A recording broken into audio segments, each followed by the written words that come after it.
Welcome to the Standard Deviations podcast, presented by Orion Advisor Solutions and hosted by Dr. Daniel Crosby, Orion's Chief Behavioral Officer and New York Times best-selling author. Each week, Dr. Crosby interviews a fascinating new guest on a range of compelling topics, from literature to psychology to financial wellness.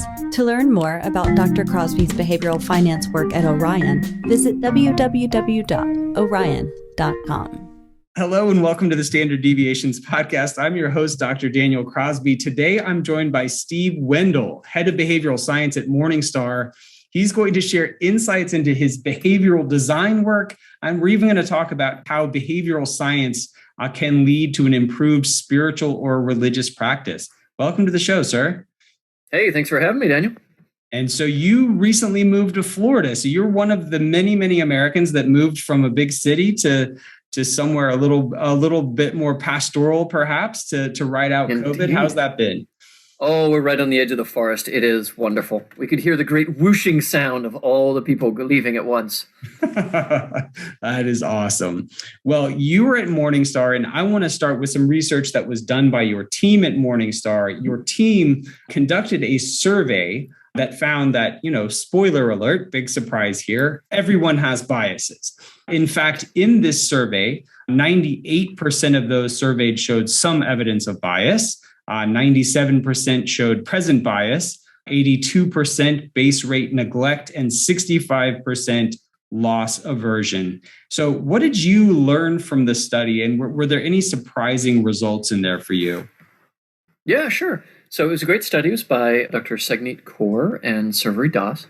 And so what we found was, yes, people have biases. Great. That's been well established. That's the starting point for the survey. I think the main contribution was linking it to real financial outcomes of people's lives. We did this in a variety of different ways. One way is we looked at financial health, for example, using the Financial Health Network's FinHealth score. And we see, in area after area, your biases, present bias, overconfidence, etc., affects whether you're able to handle your finances. We see it in specific behaviors, like planning ahead. We see it in specific outcomes, like being able to pay off your bills. And we see it in especially savings account balances. Huge difference in balances and outcomes for individuals. And that was really cool. And there's been some work on the margin, but it's really an underexplored area. And what was great was it was a nationally representative sample that we established this on. That's really powerful. I think behavioral finance has gotten some prominence. It's gotten a foothold in our profession. But I do, when I sense skepticism, the skepticism that I sense is around, okay, what practically does this mean? Like, yes, we can demonstrate in games and these quirky little thought experiments that people don't act as sort of economic automatons. They act irrationally, so to speak. But who cares? What does it mean? And you're saying it means a great deal, like in a dollars and cents way. Were you able to quantify sort of a percentage or a dollar amount difference between biased and unbiased folks in any of these studies, or draw any comparisons like that? Yeah, well, I mean, to be clear, bias means tendency, right? We all have tendencies to act a particular way.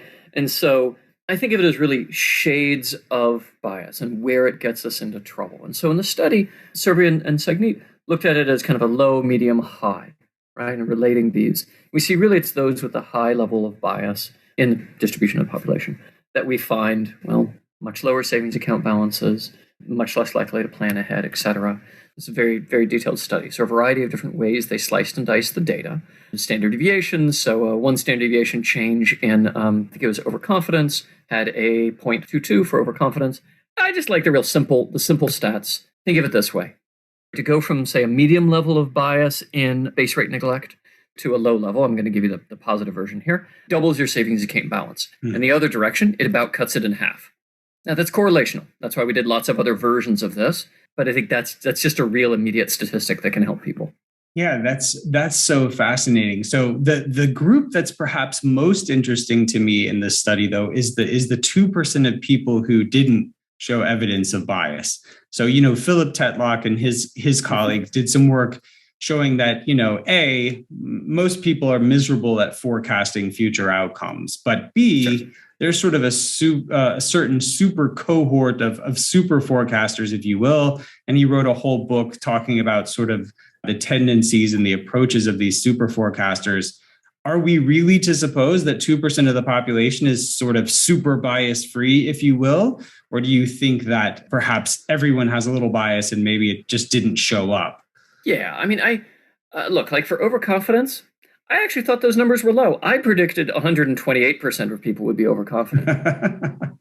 Oh, yeah, huh. Okay, joking aside, look, the other 2%, I mean, it's on a scale, right? There's low and high. It's really, some folks get lucky. I don't think we're making any statement about super forecasters. Rather, there is probably a group of the low that we might label as, these people are really, really good. So the 2%, not 2%, those are just the ones who happen to get them all right. Yeah. Ask more questions, nobody would get them all right. That's just an artifact of the survey length, et cetera, and the particular questions. I don't expect that to be stable. I think there's an interesting thing to come out of it, instead of, I think we tend to think of bias sometimes in a, sort of a yay or nay, pass, fail sort of way. But it's really fascinating. What you did there was to show these gradations of bias and the impact to our savings and spending behavior. I really think of mental illness in very much the same way. Like, effectively everyone gets sad, right? But not everyone gets so sad that it's debilitating. Everyone has feelings of sort of self-aggrandizement from time to time, but not everyone's narcissistic in a way that sort of impairs their life. And so for me as a psychologist, that's sort of the line of demarcation between what is and isn't a mental illness. Is it interfering with the task of everyday living? And it seems like, your team found something similar in this study, that once it crosses a threshold, it becomes more problematic. I think we create those thresholds because we need that demarcation. I would say what we found was much more in the continuum, right? There is that relationship, and it, as I mentioned, for like base rate neglect and savings balance, it's just in the univariate version. People with low base rate neglect have higher savings balances than those with medium, than those with high. Mm-hmm. And so when we looked, this is just one grouping of it, we looked at a variety of different kind of slicings of the data. There's a continuous relationship there. It's not like, boom, at this point, oh, you're in serious trouble. Before that, you're fine. There's no precision effect here, right? There's no exact cliff you fall off. It's a gradual, and at some point, it really becomes a problem. Mm-hmm. So we're looking at a difference between the for example, base rate neglect of a 4x difference, right? That's a huge difference between the low and the high base rate neglect. Yeah, no, absolutely. One thing that surprised me, Steve, about the study was that there weren't many demographic differences. Only one bias showed a demographic preference. Don't keep us in suspense. Which one was it? and why do you think the results were what they were? Sure. So the particular one that Dr. Kaur and Survey DOS found was around age and overconfidence. And they found that younger people are slightly overconfident. And now that I've passed that demarcation line of being old, man, I agree. I'm so with that. No, but I mean, it's not a massive effect. Yes, we do see that demarcation. And we've done a variety of these studies by demographics. And honestly, it just depends how you want to present it. There is a continuum. There's a wide range within every gender, within every age group, et cetera. Whether you look at the mean tendency, whether you look at the median, whether you look at what's the size of the population that fits this particular criteria you're looking for, those can give you different results. I think the key is there's a diversity. Yeah, there are some differences in central tendency. Yeah. Do you find this difference meaningful? Do you really think overconfidence lessens with age? There are a variety of ways of measuring overconfidence, and indeed, there are multiple sub-concepts within that, the better average effect, et cetera, right? I think the way that we measured it, we saw that, yes, that's not the final statement on all forms of overconfidence. Sure. And in particular, we found a result that was contrary to some of the existing literature. And we're not trumpeting it and saying, hey, we have the final answer here. But I can speak to that other results if you'd like as well. I had Eben Burr from Taves Asset Management. They did a recent survey on sort of clients' readiness for downturns. And I had Eben come on the show and talk about what they found. And they, like you, found that overconfidence tended to decrease with age. There's a pretty simple narrative you can build in your mind about why that might be the case. Sort of life and markets teaching you greater humility as you go on. But one thing about your study that I did find interesting and did contradict some of the research that I was aware of is I think it's at least popularly assumed that men are more overconfident than women, right? I mean, that's sort of our preconception.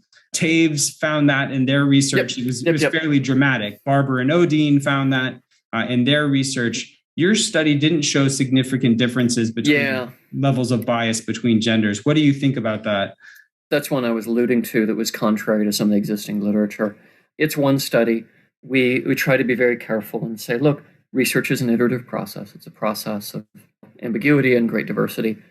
Yeah, we found something contrary. It may just been smaller sample size than some of the others. It may have been the particular wording and the focus on general overconfidence rather than specifically in trading behavior. Everything I've seen still says, look, men are more likely to overtrade, and that is linked to, again, it's some of the concepts of overconfidence, some of the sub-ideas of overconfidence, not all of them actually, but some of the concepts of overconfidence seem to be linked to that. So I would say it's interesting. I would love to dig in more. I'm not going to call up Terry Odine and others and say you're wrong, because I just don't think that's the case. I think we didn't find a result where others have.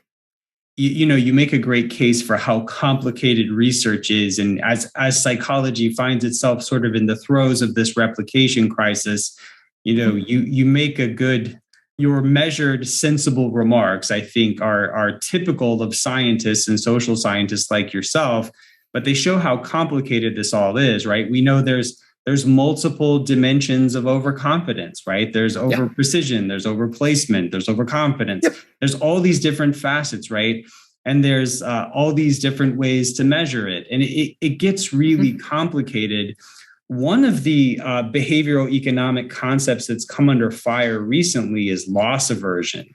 And there's this whole I see you're laughing and smiling, right? There's this whole sort of infighting about whether loss aversion exists, even though I think, again, and I'm biased, but it seems so intuitive and it seems to be all around us. And yet some smart people are calling this into question. Did your team study look at loss aversion at all? Yeah, so maybe a few different comments there. The debate over loss aversion, I find, is a statement more about what we want from the world than about the research. It's a statement about our desire for surety and our desire for universality, as researchers even, right? But not a statement about the actual data.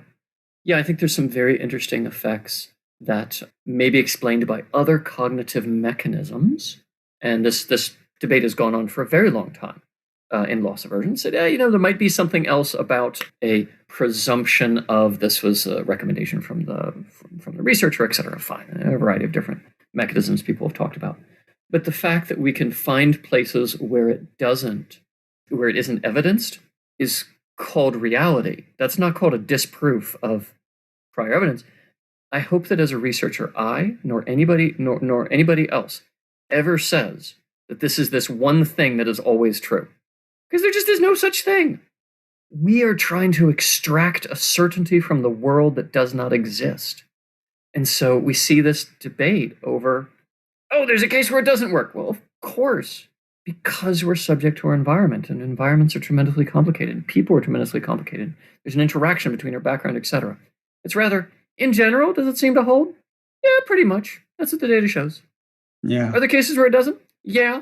If you got a problem with that, then we got a problem with all of science. One of my criticisms, I think, against sort of the breathless way in which some scientists have tried to take down the old guard is it's a little simplistic, right? It falls into sort of this black and white path that I don't think is indicative of the world. Even if you look at the overconfidence research, the framing matters a lot, right? Like you ask someone an ambiguous question, right? Yeah, of course, right? You ask someone an ambiguous question, are you smarter than average? And people go, yeah, like I'm smarter than average, because general intelligence is this sort of multimodal, ambiguous, huge construct. And then you ask people, are you a better watercolor painter than average? And people go, well, no. because that's sort of because it's specific and clear. instance. Yeah, right. Indeed. And I think that's one of the great arguments that people have put. Yeah. My more relaxed attitude is not relaxation about the data. We should never feel that, no, well, truth is subjective. We have data. It tells us very specific things.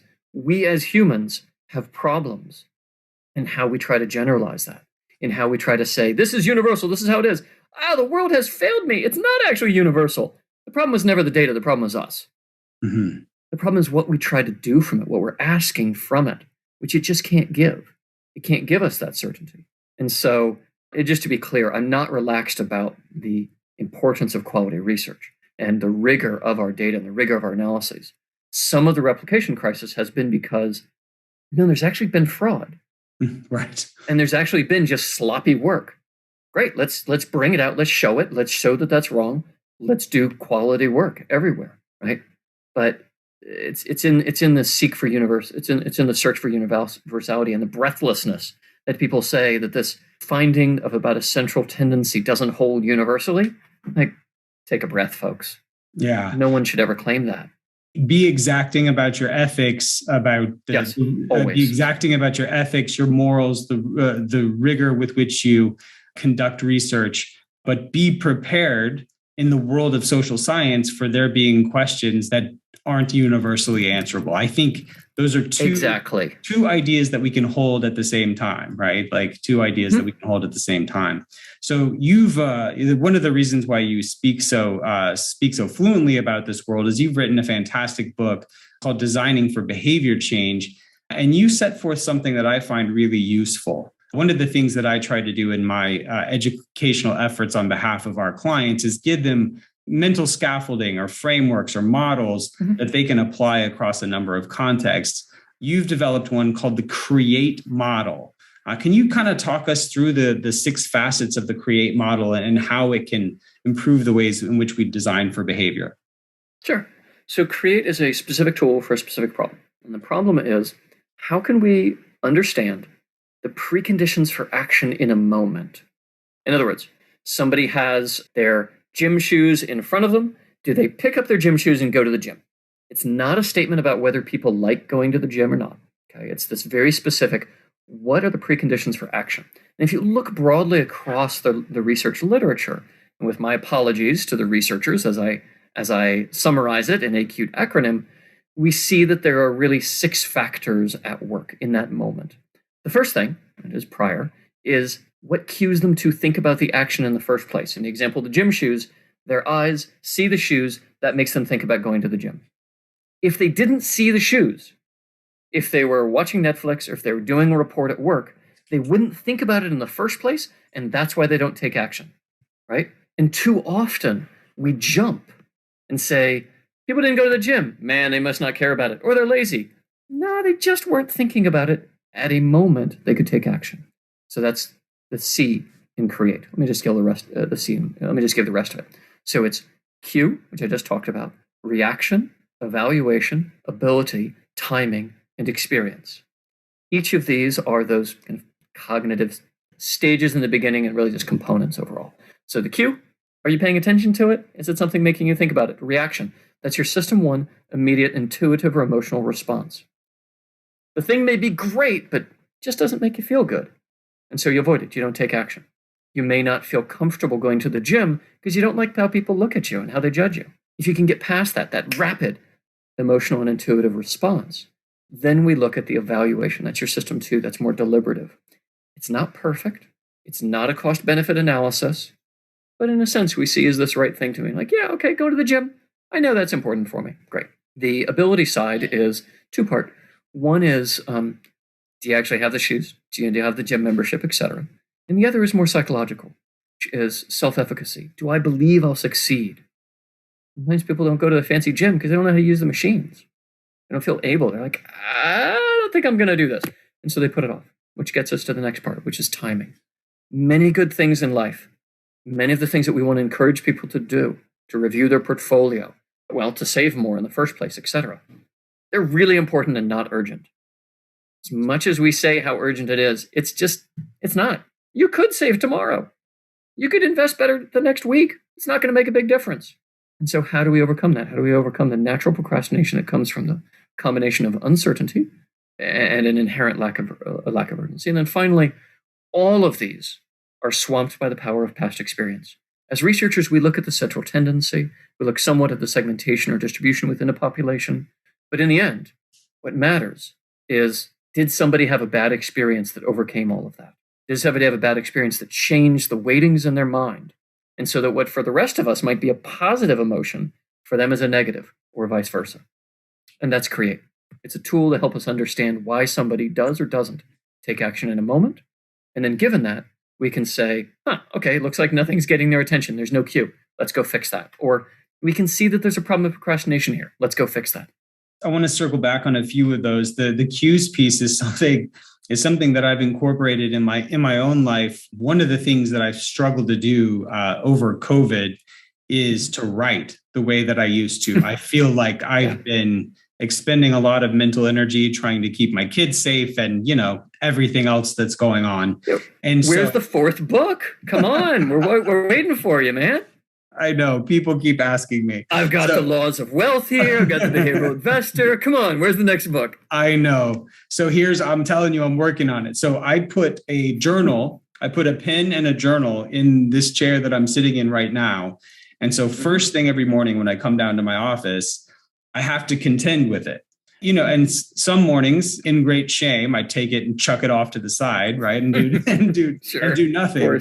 But I always have to contend with it. I always see that cue. I don't always follow the cue perfectly, but I always have to contend with it and either say consciously, yes, I'm writing today, or no, I'm not, which it's easy to let the days of no writing pile up either otherwise. Of course. I want to talk about the ability piece.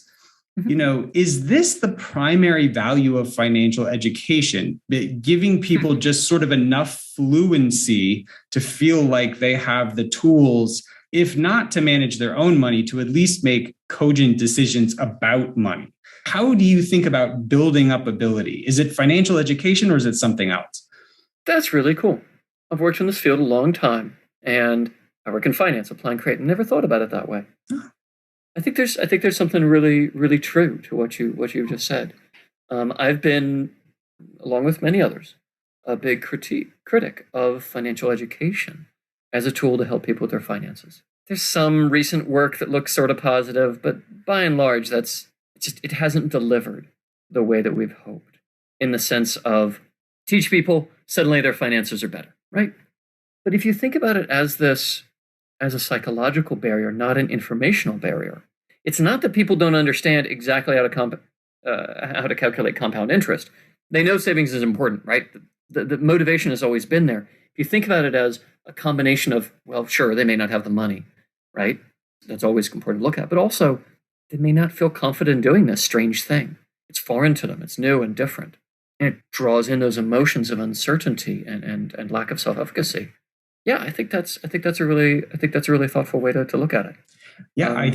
We may have stumbled onto something today, because I've read all the same research that you have, and I've been very critical of financial education. You see people on Twitter, like people love to say on Twitter, like, we need to teach finance, enough trigonometry. We need to teach people how to balance a checkbook in high school, and I'm like, yeah, it doesn't work.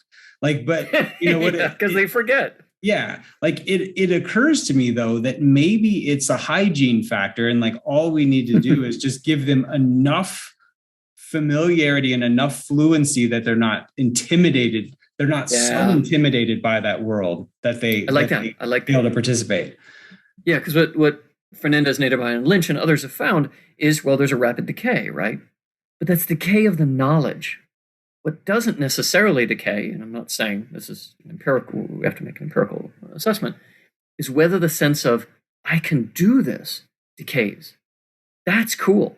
Yeah. Because even though I may not ride a bike for a while, I know I can do it, right? In part, that's a skill, et cetera. Even though I haven't done this other hard, complex thing. Like, I haven't bought a house, right, in a while. Okay, I know that I can look at the mortgage documents, realize that most of that stuff is crap, and then go through and figure it out. Like, that's a self-efficacy. I believe I can do it. That's cool. The Standard Deviations listeners have just seen the birth of the Wendell Crosby self-efficacy. Yes, indeed. This just came out. So Patent it now, baby. So the last piece of the create that I wanted to talk to you is experience, right? If someone has been shaped by these bad experiences, let's say someone grew up in a home, pick your poison, in which money was taboo, or in which money was so scarce that it was, a real source of sadness or despair. Like, how do we take people's bad experiences if this is essential to the whole process, as you suggested it is, and I agree? How do we take someone who's had a bad experience and sort of help them have a what shrinks call a corrective emotional experience? How do we take that that history of bad experiences and make them better? Yeah, so I think of like two big strategies I've seen. One is avoid it altogether. Do stuff that does not bring up those memories or those associations. The mind's rich and marketing is really powerful. Just make it look like something completely different, right? That's one. I'm serious. I love it. It's undervalued, but we do. The second is, I believe you had Sarah on a few weeks ago. I did. Right? Look at the narrative. Look at how the stories people tell themselves, both from the financial therapy point that she's talking about and the broader kind of cognitive behavioral therapy literature, right? Yeah. How are people taking that data point and converting it into a story? The data, as with all research, is set. Either is or it isn't. What we do with it is there's a tremendous opportunity there. And so I'm really a big fan of Tim Wilson's work, to be honest. Story editing, recasting the narrative, etc. Sarah talks about this in her work. And I think there's just an opportunity there to think about a different way. But you're making a break from the existing story, telling people it's wrong, telling people, no, this time is different. It's not very convincing. You got to get at what's really going on there. Either avoid it entirely, change the story. I think the way, going back to my extremely nerdy shrink term, emotionally corrective experience there, it's that changing the story piece. It's having the bravery to face this bad story you've been a part of in a new way and try and rewrite the script. So I think people need to have the courage and the self-awareness to take that step into the unknown, and try and create that new story around money. So the last thing that I want to talk about, which is the part I'm most excited about, candidly, I think it's your most unique contribution to the field of behavioral science, is your study of how behavioral science can be used to improve a spiritual or religious practice. What is it about your story, your narrative, that led you to this unique part of the behavioral science world? Sure. In the book's it's spiritual design. I wouldn't really call it a study. I'd call it really my own thoughts, right? My meditation on it. And to be frank, I wrote it because I needed it. I myself was trying to see. I felt this hunger. People experience things in different ways, but I felt a lack, and said, okay, how do I? You don't turn on faith. You don't just say, okay, great, I'm going to be faithful. I grew up agnostic all my life. Part of my tagline, anyway. And I said, I want to explore. I'm not going to just say, hey, I need to do this other thing, but I just want to explore. I want to be open. I have been so closed that I haven't even been willing to listen. How do I open myself up? And I said, okay, wait, well, there's some things that have worked in my own life. They were not caused by behavioral science, but in reflecting upon it as a behavioral scientist, I see, oh, okay, I see what was going on here. I wear a cross around my neck as a form of self-signaling, right? That when I walk, I feel it.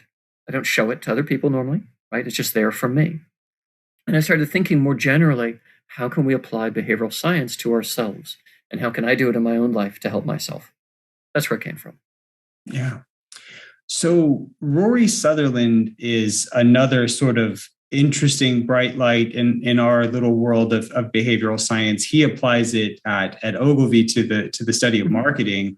He's quite a character and quite a brilliant guy. In his book, Alchemy, which was, I forget which year it came out, time is kind of all warped for me post-COVID. Fuzzy, yeah. 2 or 3 years ago, his book came out, and it was the best book I read that year. And in Rory's book, Alchemy, he says, look, I'm not a believer, but the life benefits to come from a spiritual or religious practice are undeniable. Mm-hmm. And he talks about how powerful it is, even in the midst of saying, look, I don't buy this stuff, but the good it does for people is undeniable. What is some of the research around the benefits of a spiritual practice? Why should we care about this at all? And what does it look like for different people? So I'll have to admit, and it may seem odd, I actually don't know the details of that literature. I know generally. There's the work, well, I know specifically on meditation, Quaker background. There's a body of work on meditation as both a therapeutic tool and generally providing a sense of happiness. There's some great work recently on awe, but the particularly emotions that come from this. The benefits of spiritual practice writ large. I think that's a terrible reason to do spiritual practice, to be honest. I should say, it's not the right reason for me. For other people, I don't need to judge. For me, because I wanted to understand, right? I wanted to open my mind and say, okay, well, what else is going on here? We move around the little blocks we have been given, the earth. We create houses, we cut down trees, etc. We did not create any of this. And yes, we can look at an evolutionary path and we can see where the dirt came from, etc. But I wanted to better understand, why is it there? Why are we here? Not the how. The how is well documented by science, and I will never critique any of that. But the why, it's just not an area that science can tell us. And whether that happens to make me slightly happier, or whether it makes me slightly less happy, is irrelevant if it's the right thing. Yeah. So you're taking this on for existential rather than utilitarian purposes. You're not saying, well, I'm going to be 10% happier if I do this. No, in fact, yeah. In particular, my spiritual tradition, you're explicitly not seeking to be happy.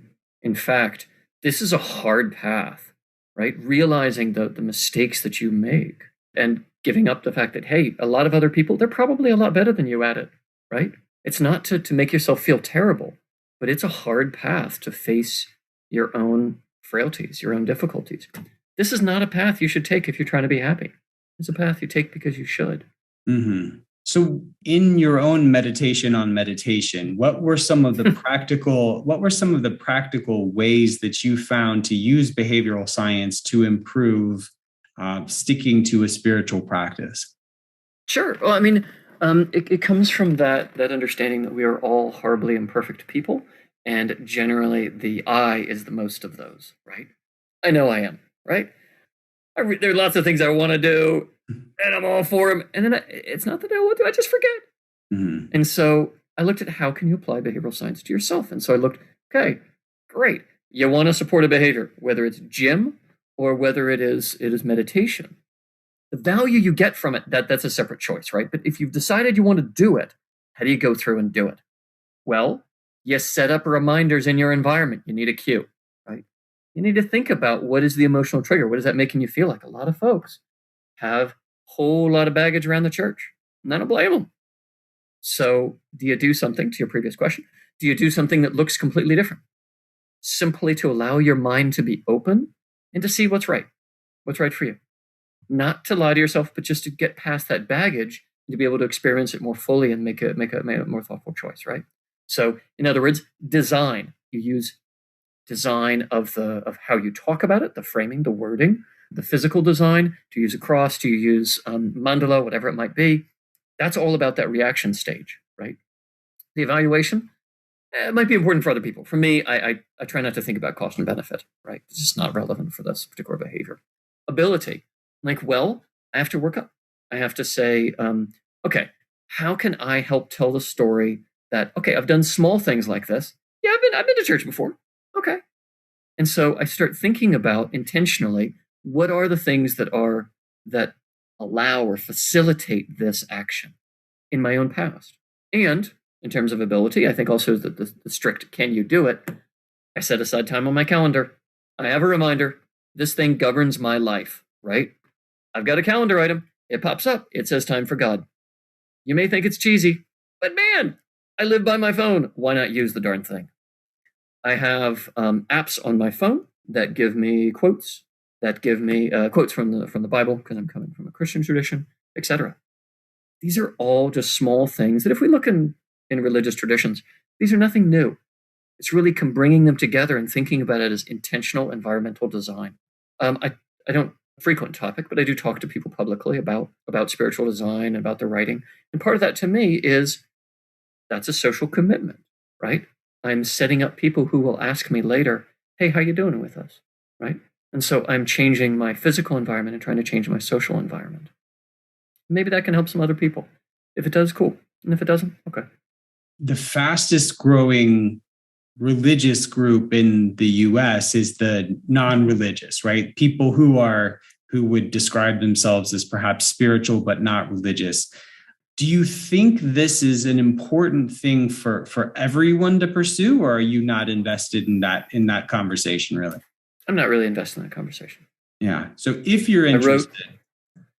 I wrote something I needed, and I said, okay, I don't have any great pride about it. I don't think it's going to change the world, but maybe it can help some other people. Yeah. And then I shared it. That was it. So do I think it's healthy for people? From my own beliefs, yes, but I understand people disagree. Yeah, no, it's the thing that I like about the writing. It's very practical. I think something like the CREATE model could be used in a very literal, concrete way to improve, whatever spiritual, religious meditation practice you were trying to work on.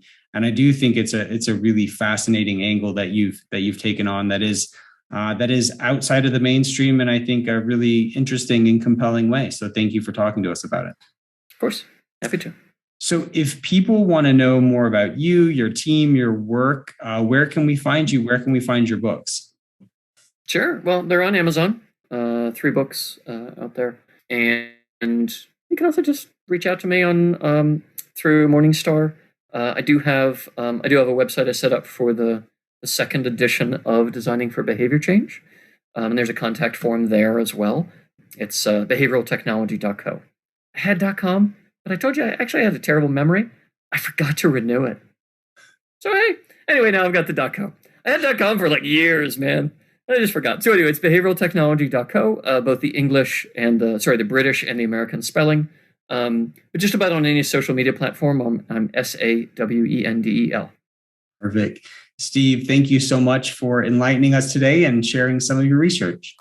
Hey, happy to chat, and let's go get on that new patented technique. I love it. The is it the Wendel Crosby? I think it's the Wendel Crosby. We won't. No, I'm happy to go Crosby Wendel.